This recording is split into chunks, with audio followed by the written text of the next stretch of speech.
একটু গরুর মাংসের আশায় মাংসের দোকানের সামনে এসে হাত বাড়ালেন একজন বৃদ্ধ চাচী।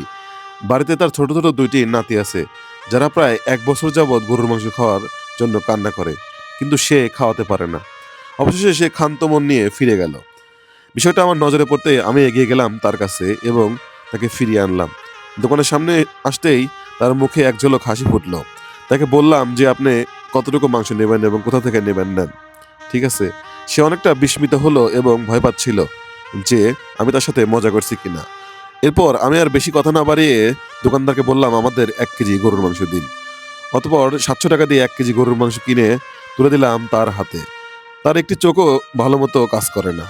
গরুর মাংসটি পেয়ে সে যে খুশিটা হলো, যা আবেগে প্রকাশ করার মতো না। এরপর সে বলল, ছোট ছোট ২টি নাতি আছে আমার, যারা অনেকদিন যাবৎ গরুর মাংস খাওয়ার জন্য কান্নাকাটি করছিল। আসলে তাদের জন্যই আমি একটু মাংস এখান থেকে চাইলাম, কিন্তু ওনারা তো আমাকে মাংস দিল না।